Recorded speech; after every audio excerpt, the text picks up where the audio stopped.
old intro. It's the N.y.a show. Appreciate the continued support for the show. Please be sure that you've seen the last show about the woman who had been married 30 years and couldn't really come to a agreement on what to do with this inheritance money. She done got her hands on. Should she let her husband, have his say so a little too much in the money, or should she go about this and deal with this situation herself? So please be sure that y'all do that.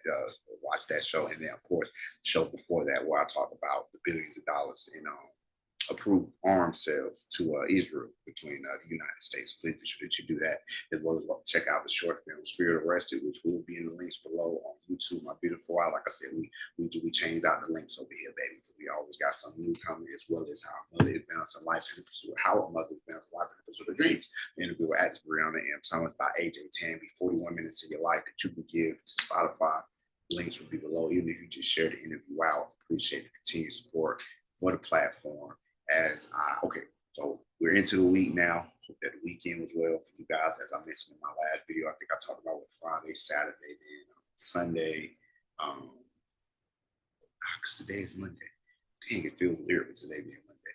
All right, so at the time of the recording, it's Monday. I know it won't be Monday when the show comes out, but on Sunday, it was the first Sunday with the church. My grandmother was there. My cousin was there. A nice group of people there. Let me see if I can that was the most people that had been in my grandma church in recent times. Let me see if I can pull up a video here and just play this too, because Reverend Tony did the proceedings before Reverend Jackson came out there, and this is at Jesus' house of prayer.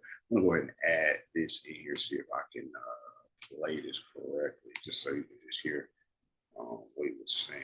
Let's see, hold up. Why? Because Jesus is my Passover lamb. I got hot octane. I don't even have to have electricity. I know they're coming up with all these new cars, electric. Amen. I want some gas. I want some dunamis. I want some dynamite. I need some power. Amen. That only come through. Oh, okay, so that was Sunday, and then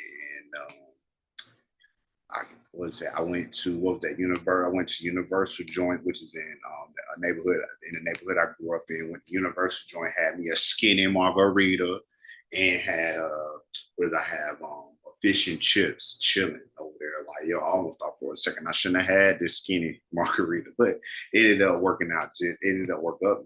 Last show popping up in the face, but it ended up working out well, and I enjoyed my weekend 100%. I hope that y'all enjoyed y'all weekends. Please drop it below as y'all check in with me this week. I'm on my path to being a father for the third time, and come November, there will be changes. I know the show may change, or however I do things may change a little bit, because I have a new bouncing baby of joy in the home. You know what I'm saying? So let's keep pushing into this week as I talk about Netanyahu seeks forgiveness for the hostages' deaths, vows consequences for Hamas. I was just finding out through my apps that I keep up on related to what's going on with the war, that there were hostages found, and they weren't found alive.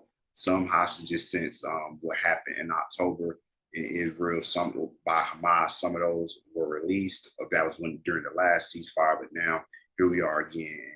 Let's talk about what's going on right now. Israel Prime Minister Benjamin Netanyahu sought forgiveness from the families of 6 hostages recently killed in Gaza, as he faces mounting criticism over not reaching an agreement with Hamas to secure the release of the remaining hostages. I told the families, and I repeat and say this evening, I am asking for your forgiveness that we didn't manage to get them back alive. We were very close, but we couldn't make it, Netanyahu said during a Monday press conference. Per a CNN translation, the Israeli leader said the country will not ignore this massacre, vowing Hamas will pay a heavy price for the deaths. And of course, I'm not 100% sure. They say that Hamas is responsible for the deaths, but who am I to truly know? I'm not over there, and it's not 100%.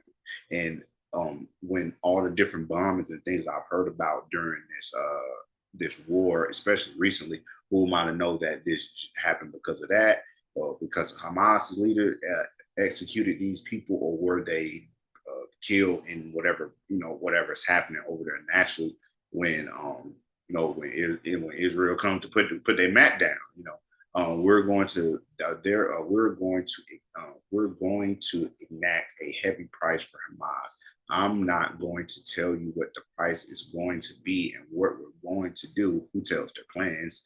There's going to be an element of surprise here, Netanyahu said during the news conference per CNN. So he says there's going to be an element of surprise the next time that they drop something down over there in Gaza and furthers this situation as bodies continue to mount up. Israeli military confirmed on Sunday it recovered bodies of 6 hostages in Gaza, including Hurst Goldberg Pollen, a native of Berkeley, California. Let's see if there's any pictures of this person as we do send rest in peace to everyone that lost their life. And this young man was kidnapped. Yeah, he was kidnapped and he was from Berkeley, and his body, they say, was found. So I can only imagine what everybody who was a friend of his family was going through as they learned the news that he was included in the 6 bodies recovered, and they were can I say that? They were shot at close range and died either Thursday or Friday before forces reached them in an underground tunnel in Rafah, according to Israeli health and military officers. The recovery of their bodies prompted a massive protest in Israel on Sunday and Monday. Tens of thousands of Israelis publicly called on Netanyahu to reach a ceasefire and hostage release deal as negotiations drag on for months. They can keep fighting and sending bullets and bodies piling up, but they cannot reach an agreement on how to stop this. Israel's largest trade union, the Histadrut, called for a general strike to take place Monday. In response, roughly 250 hostages were taken captive during Hamas's October 7th attack on southern Israel, which killed more than 1,100 people, and about 100 of the hostages were released late last year during a week-long ceasefire. Israeli retaliation campaign to eliminate the threat of Hamas, a U.S.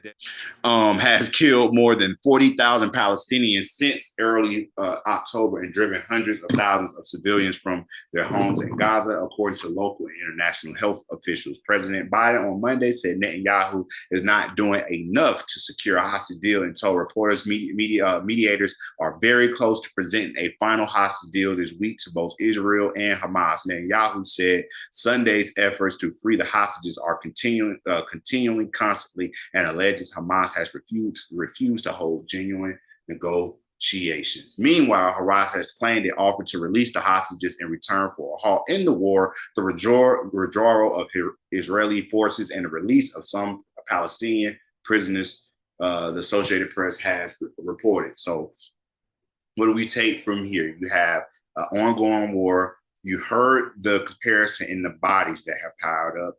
Then you see what's still going on in that bodies can pile up, but nobody can come to the table and get a true agreement on ending it, as it may seem. I know that we can, the United States can, because we big brother back there putting money back there. So if they truly wanted to get it done, they can get it done. I don't know what Anthony Blinken is doing right now, Secretary of State, who deals in a lot of these things, but there should be some type of agreement that's reached with all the money that's been approved to go over there to fight this war. Let me know what y'all thoughts on the N.y.a show. You know, this story here.